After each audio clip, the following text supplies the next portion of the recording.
That wasn't a super lively intro. Sorry. I honestly kind of a It downer. was a downer. It felt funerally. I thought it was like a little placid, just like John, a. do you know how to EQ? Do you know how to EQ a web meeting call? I don't.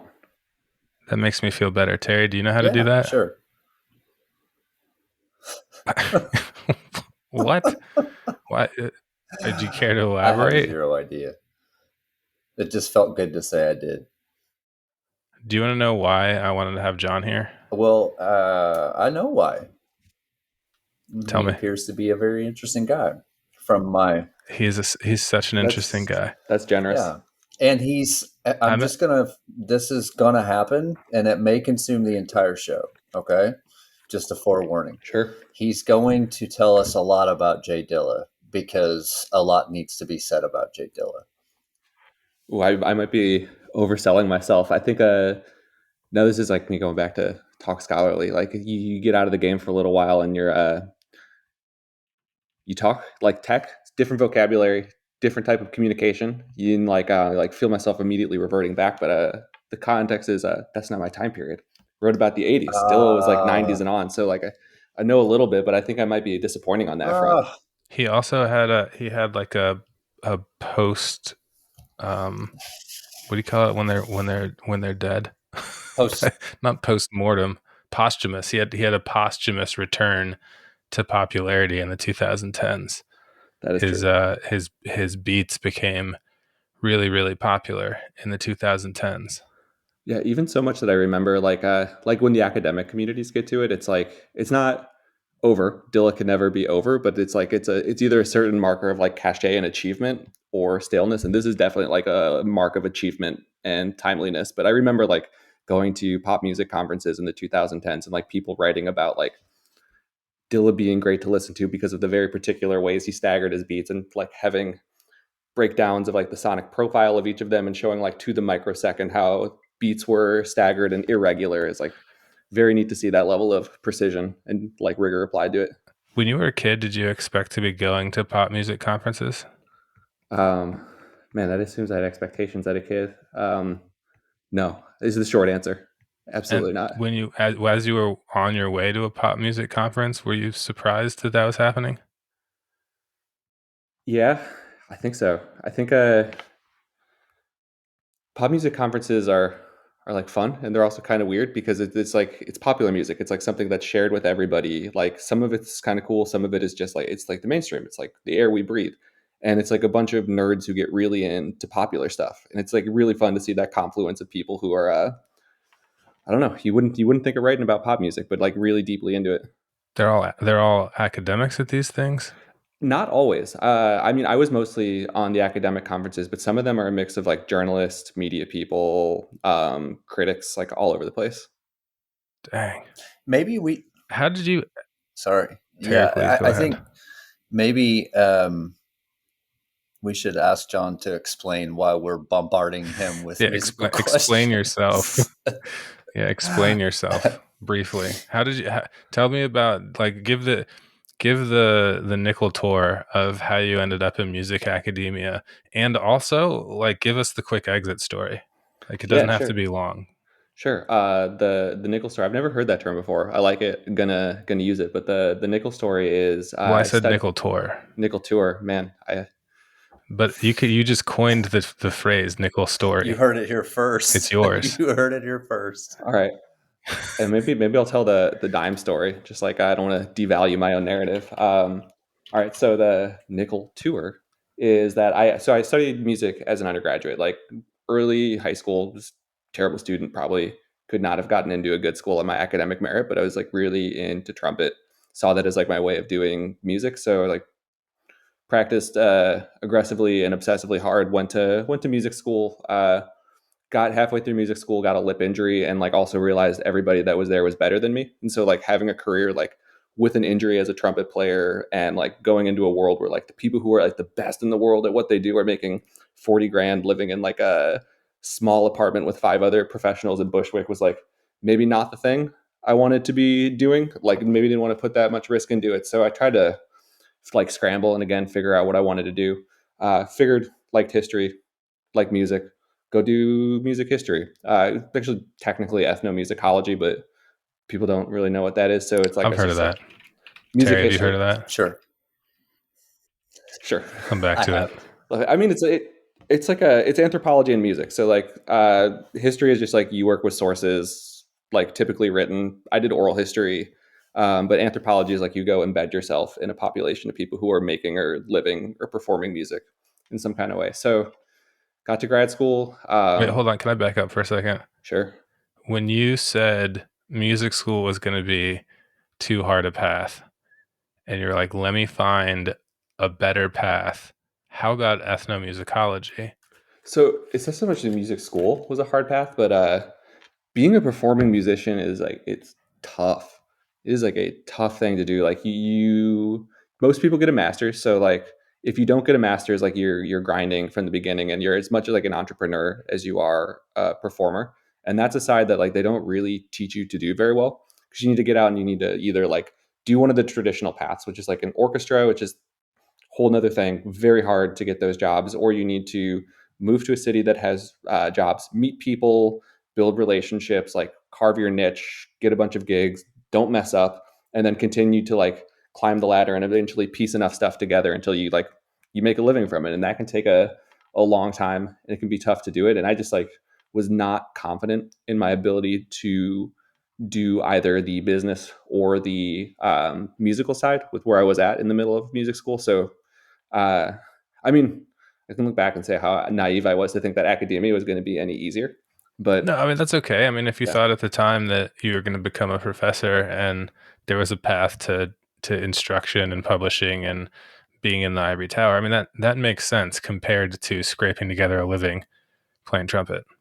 yeah. I mean, definitely from like the naive like 21-year-old perspective, like tenure is like a path. Like it Oh looks yeah. secure on paper. And I told myself I wasn't gonna go. I wasn't gonna pursue it if I didn't get like a fully funded PhD program, or if it wasn't a program I was happy with, and I was able to like make that work. So I figured like the trajectory of that program is typically to full professorship, so or at least like tenure track to full professorship. Professorship. So good signal at the time, but you know, job markets tank. I mean, Happens. I can relate to this because I was studying English as a major, and then I realized that both I didn't like it particularly, and there were no jobs for English exclusively. And so my fallback became, well, I liked this one econ class, and that seems more employable. I So let me didn't just go with that. I didn't know that you were English before econ. I thought you came in like bright and chipper, ready to learn about Ready to econ. econ? No, I don't, Yeah. my mom taught econ at community college, and she had a master's in econ or business administration. I can't remember which. Um, so I was familiar with the very basic basics, but no, I didn't know anything about econ before I got a degree in it, and I just figured that uh, poli sci and econ went together, and I don't know, I didn't have a plan. I was like, I'll get this degree and somebody will hire me, which worked out great in the end. And Yeah. then they were like, it was fine. It was totally I'm fine. stealing the Yeah. phrase, "Are you ready to econ?" I feel like Are you it ready should to have a econ? driving, thumping techno beat, and the DJ should come over and ask if everyone's ready to econ, Like, let's get ready to rumble. or let's get ready to econ. Terry, my first thought was a little different. I think I like the Waylon Jennings record, like "Are You Ready for the Country," where he's just like blue jeans, and it's like, "Are you ready to econ?" with someone wearing like a bow tie and a tweed suit, So calculator he- in hand, TI eighty he's a three. keeper if he's referencing Waylon Jennings. Is this the same as Are You Ready for Some Football, or is that No, different? are you ready? Or there are like 7 different versions of this. John, how much do you have to, or should I say Dr. Klaess, because you did complete Please that don't. PhD, correct? Please don't. Um, okay, I won't. How much breadth of music knowledge is required to succeed in, I don't know, like music school or ethnomusicology programs? I mean, can you be a narrow little sliver, or do you just have to have this encyclopedic knowledge? That's a Good question. And I want to say at some point you have to be kind of encyclopedic within a narrow sliver. So one of the things they Mm, had us do when we first attended the like first year that felt like a hazing ritual was a thing called a styles and repertory exam. It's essentially like a needle drop exam. They give you 8 examples from anywhere in the world at any time period, and you have to write. It was a 4 hour exam, so eight samples over 4 hours. That's like a what, a half hour each. yeah. To write a half hour, like arguing, like explaining from your listen why you think it is what it is, and you're assessed on both like accuracy and showing your work. And so like it's like music school. Most of it is like Western classical music, but I remember there was like some sub-Saharan African drumming music, like one I think Charlie Parker tune, and some other stuff. So they feigned breath. Oh, there's like Javanese gamelan, like some like really canonical, canonical world musics. But yeah, you gotta know a lot within like the stuff that academia has determined is important about music. What about instruments? Like, do you have to? Gamelan's an instrument, right? It's a ensemble of instruments. Like it's a the like a aggregate of like a bunch of gongs and chimes. And so, compared to your knowledge of styles and making of the music, I mean, did you also need to have an extensive understanding of instruments from around the world and across time? Yeah, yeah. You gotta, 'cause especially like they'll ask you like a little bit like, okay, so you're listening to Javanese gamelan, you need to know like a little bit about like what the instruments are. So it's like specific gongs and chimes, and like it's like a hoop you have to jump through. So you need to know the names about them. You need to know like their specific like ways the music is put together, like parts that interlock in a particular way. Like the meter isn't like meter like we have where it's like hierarchical and like a bunch of different like repeating like notes over time. It's like cyclical. So it's like you get a gong and then there are like sub gongs within it, but you're like waiting for this thing that's actually at the end. It's like put together in a kind of an interesting and different way from how we like think about musical meter and time. Is this a subject that you feel like garnered respect from the outside world or created a culture of armor inside the professors that were testing you? That's a So this is also potentially a false equivalency. I'm giving you an either or where it may not be either. it's less about the armor and more about just like typical academic like turf wars than anything. Like I think people cared less about the perception of the outside world and very deeply about what people within the field thought of them. The PhD field that I know the most about at this point is mechanical engineering, That makes sense. where it is so well established as a field. The baselines are understood. It's a field that's arguably somewhat in turmoil, meaning there's some question as to how much the physical mechanical is a path forward in the digital era. And I can honestly say that while there is still a lot of um, let's say banner waving, gatekeeping, hazing, all of these things still exist in mechanical engineering, that like the degree to which you need to be an expert in mechanical engineering stuff just isn't that high compared to, I'll use a non-academic example. So I know some people that tried to get a job at ESPN, Hmm. and the stuff you have to know to work at ESPN would put even your most fanatical podcast host or fantasy football league runner to shame. It's like you have to be in like the top 0.0001% of sports knowledge to make it through the basics of ESPN, because there's not that many people working there, and they're basically like, we have our pick of people and we're gonna pick the tippy top. And so I'm super curious about that. That I'm gonna ask more questions. So Please. like I don't know how much you actually like how deeply do you know about the ESPN filtering process? Because is it just like there's so many people who are into sports that like in order to differentiate yourself from the masses, you need to know that 0.1%? Like is there a point where like skill at your domain supersedes sports trivia? Like what do they It look will. for? It will. So, like, if you're a total weirdo and not personable and not easy to get along with on any level, that's going to be a challenge in the process. Because if you're weird and I'm not weird, and I know slightly less about obscure sports trivia than you do, then I'm more appealing as a candidate. But there are so many people who have unbelievably in-depth sports knowledge that are just sort of out there. Yeah. And every one of them is like being told by all of their friends all the time, oh my God, you know so much about sports. You should totally work for ESPN. I would listen to you talk about sports.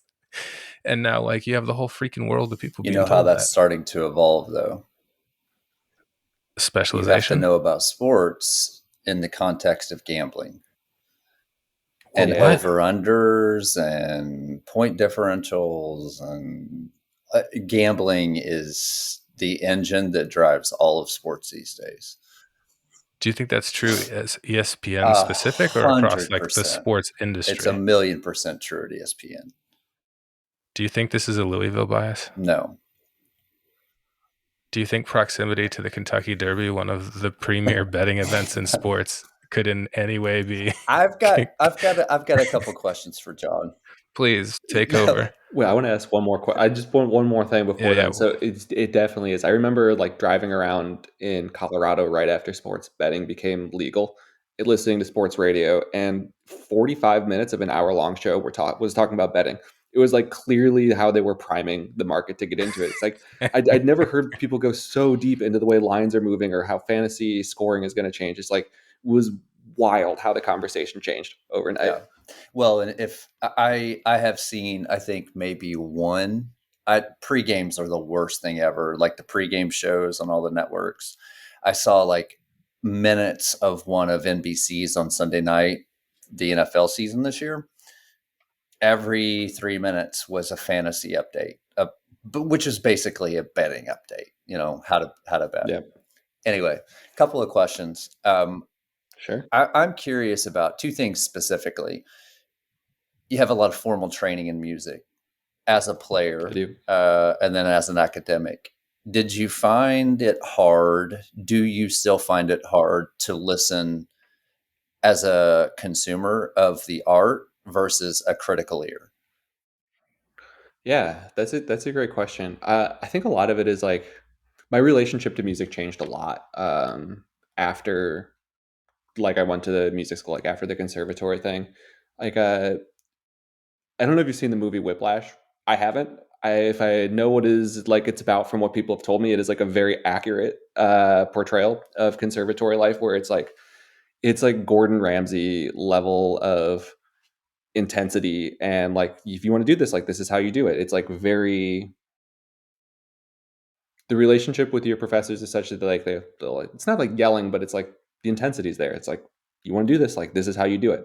Be perfect all the time. There is like nothing less than being perfect. And I think I just like needed to decompress from it. So moving into grad school, like I stopped listening to classical music for a long time. Like that's where like the critically listening kind of went away, because I really wanted to change my relationship from something that is like about virtuosity and performance and like being like presenting music to people and like who are always critically listening, like so like nitpicky about everything in a way you have to be, because like that's how you grow. It's like the sharpens iron thing that I like kind of swung in the opposite direction, which is probably why I ended up writing about rap music. But I still listen critically. Like I mean, I mentioned Waylon Jennings. Like 90% of what I listen to now is country, partially because if you listen to classic country, it's like that perfect confluence of like pop tunes, like old American genres, and like people who just fucking rip. They're so good at their instruments. Dude,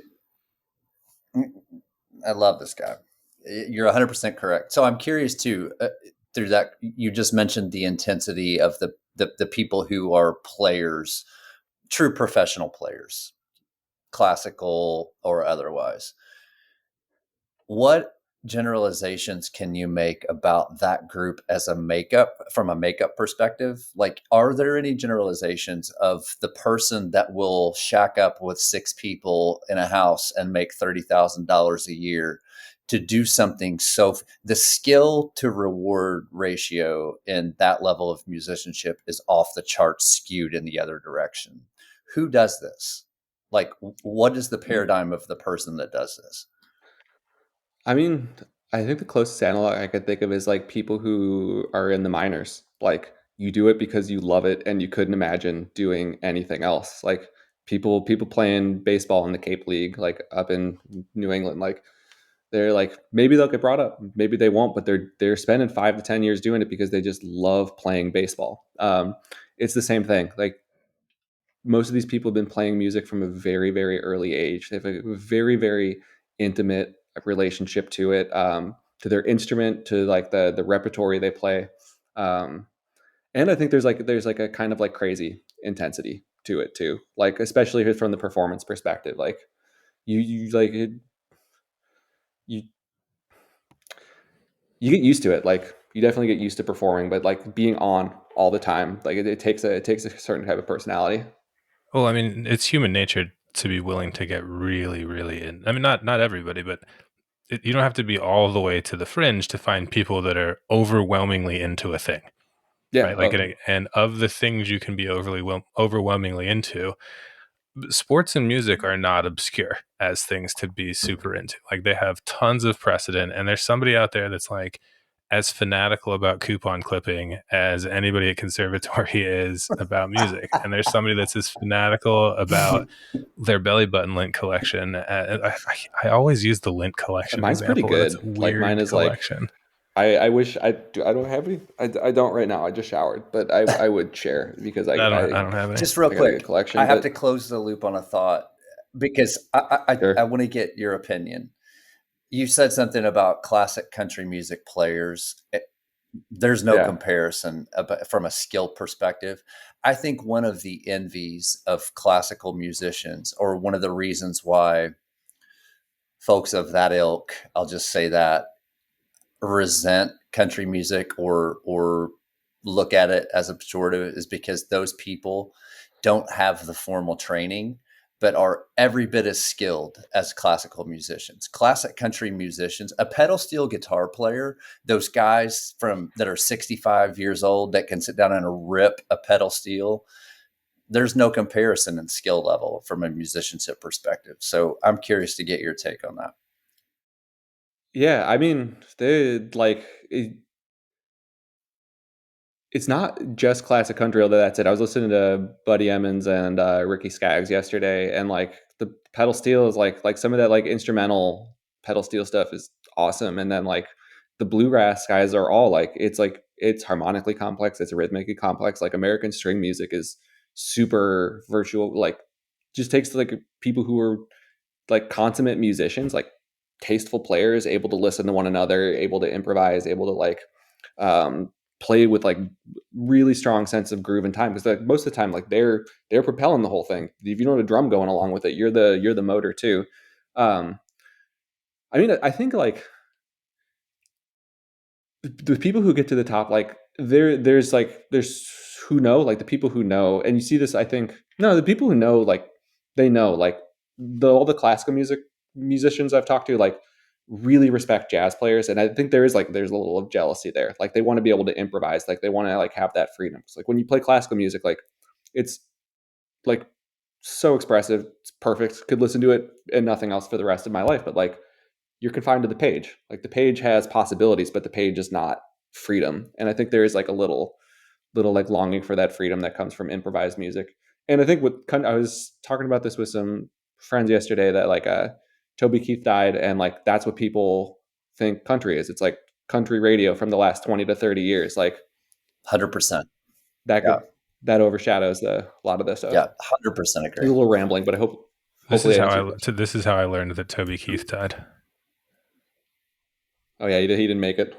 I mean, I guess my mainstream news that I was reading didn't cover the most important man in contemporary country. Well, I learned from Twitter that Wait, hold on, Terry. Did you know Toby Keith I died? did, yeah, but Do you know who Toby Keith I is? knew peripherally of his political persona. I don't know that I've ever heard a Toby Keith song. And he's not. Are you ready for some football? That's Hank Seen third, Junior. Hank Junior. 3, 2. By It's the a Hank, way, and it ain't Senior. if you want to really flip your lid, go listen to some Hank 3. It's as heavy a rock and roll sound as you'll find. It's crazy. Can I back up for a second, or Terry, are you in the middle of a thought here? Yeah, go ahead. John, You described classical musicians, not museums. You described classical musicians being jealous of jazz. I dabble in music. It seems to me that if you want to play jazz music, you can go play jazz music. Right? is this what am I missing here? Improvising and like playing changes is a different skill set than like bringing something written to life. Like, Right, but if I want to learn how to paint, yeah, I don't sit here drawing and be like, man, I really wish I could paint.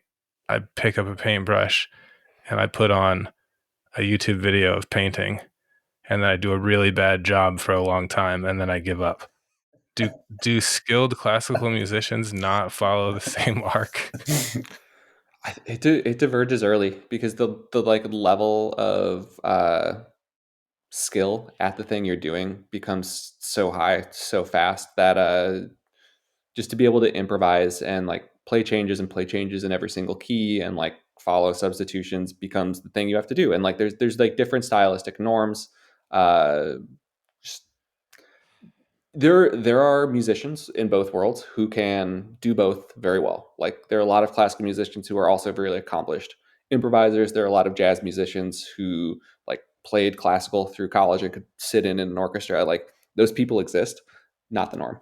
Okay, so is this just like a time cost of going to learn a new thing when I've already, like, even if I'm an amazing musician in my genre, there's still things in my genre that I haven't learned, and I could work on those, or I could go be a terrible musician in a different genre, which will frustrate me. Is it a matter of personality? If I'm amazing at my thing, I'm going to get better and better and better and better and better and better and better at my sliver, then I'm not going to go learn country music. Yeah. I don't know. You see people do both. Like for a lot of people, stepping outside their box is a way to like stretch and then bring that back to their primary focus. Yeah. For a lot of people, they just get pushed to specialize so early that either they don't have the opportunity or they like feel like it's too late or they're happy.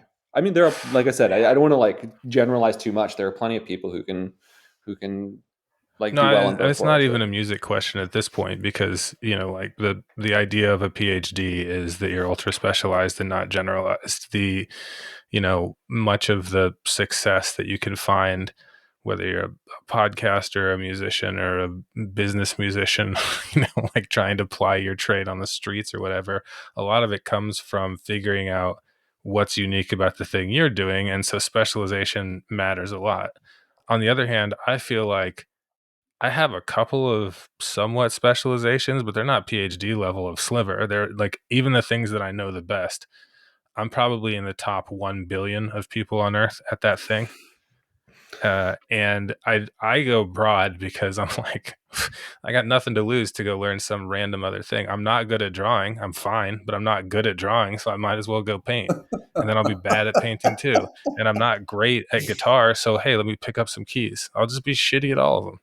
I mean, like it's like a virtue to be comfortable being bad at things. Like I think with music, like the Well, example. hold on. Don't give me too much credit. I try to only ever do things that I'm good at because I don't like looking like I'm bad at something. Oh man, maybe that's one thing that like being in music school teaches you is like sometimes you have to play a gig on one day and it's just going to go bad, and Yeah, like you just get really comfortable being I'm just gonna bad at bomb some things. So, days. John, Eventually, you're less bad. I want to ask you about your book. Go Looks like from sure. a couple of years back, called "Breaks in the Air." Um, I'm curious, just based on the reviews and sort of the skimming that I was able to do, what is your take on, did rap influence radio or did radio influence rap? Yeah. Yes, 100%. You nailed it. Um, yeah, I mean it's super interesting. So like the way I found out about this is like I had to do another hoop in the PhD program to jump through. It's like called a comprehensive exam, and I was able to do one on like the evolution of hip hop production over time. So like uh, turntablism in the 70s to the introduction of the first like digital sampling technologies to like pure digital like laptop production. And if you start to like go back and read interviews from hip hop producers who were active in the 80s, they'll start to say, oh yeah, man, like I had a radio show like back on like a Delphi University's student run radio station. And like, that's where I was experimenting with stuff. And I was like, huh, like that's a really interesting observation. Like these people who were getting into production and like doing beats on records, we're all talking about being in radio at some point. So like the like germ of a dissertation is like, is there something there? Like, is there something to be said about like, did musicians experimenting on radio lead to any like consequential change in the sound of hip hop over time? And the answer was like, yes, but also like that single question led to this like crazy, fascinating world of like just radio in the 80s. Like everything was being deregulated. Like America was going through like a total like renegotiation of how like blackness was supposed to sound and look in America. Like black entrepreneurs were trying to like carve out their own like sliver of like post civil rights progress by owning a media empire. Like Percy Sutton, who's like the mayor of New York for a while, owned like 14 radio stations across the entire country and was like trying to build his own in like parallel information network. It's like just like wild stuff. And also like you start to look at like the early radio shows were just like so sonically interesting. Like, and they had like the relays they had between like street culture and like people listening or like people listening into their bedrooms. And I don't know, it ended up being way more interesting than I ever anticipated. Well, I mean, it's a credit to the author. I'm not going to heap too much praise on you here, but I mean, you found the stuff that was interesting, right? And then you told it in a way that made sense. I mean, like the book was an adaptation of your thesis or your dissertation, but it still didn't read. I mean, it didn't read like an academic paper by any stretch of the imagination. It read like a combination of journalism, history, biography, and like a popular work of nonfiction. So it was the story that you were telling required a ton of work and a ton of digging to come up with the connective tissue that made it an interesting story.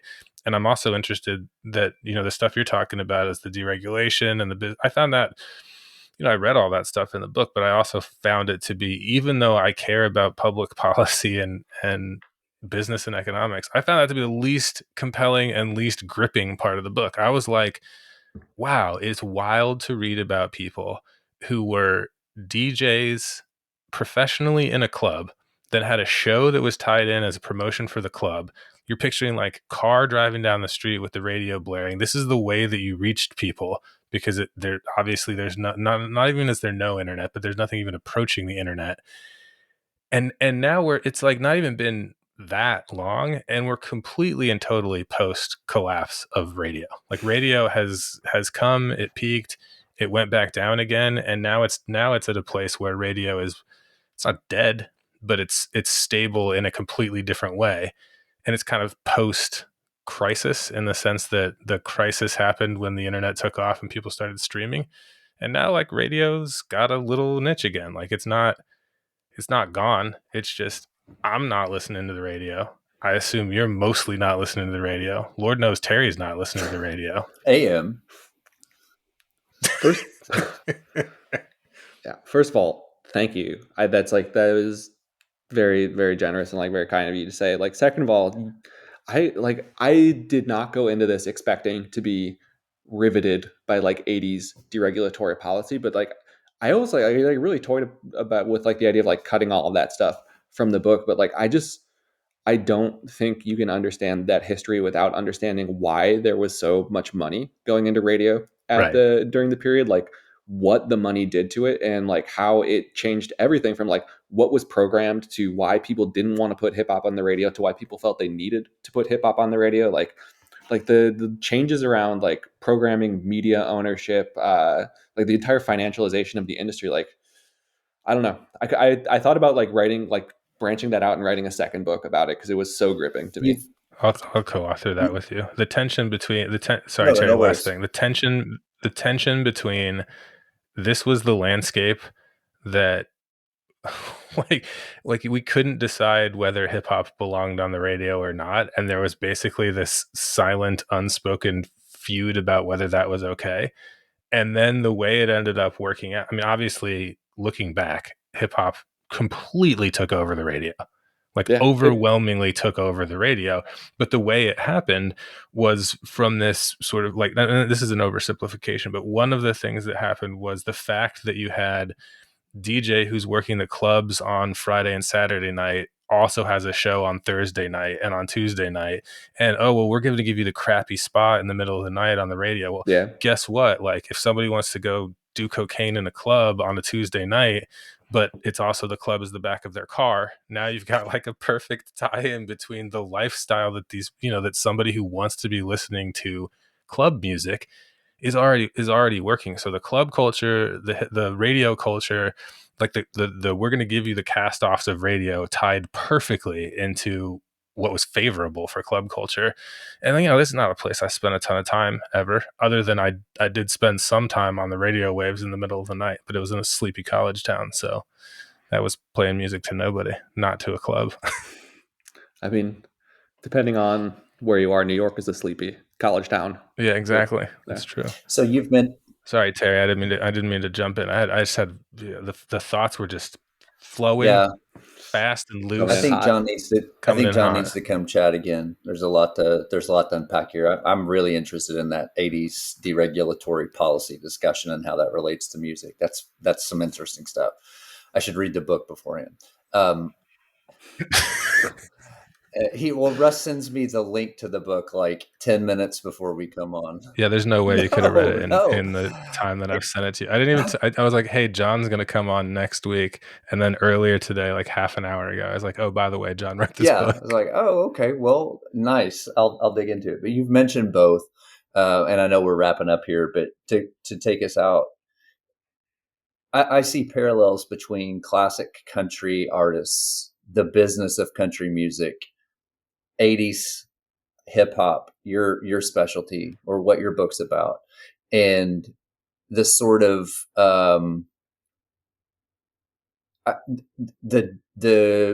sort of cartoonification of each of them based on commercialization. Yeah. It's like when they started, the original thing, and maybe this is every form of music, but I see it a lot because there are so many socioeconomic overlaps between classic country music and 80s hip hop.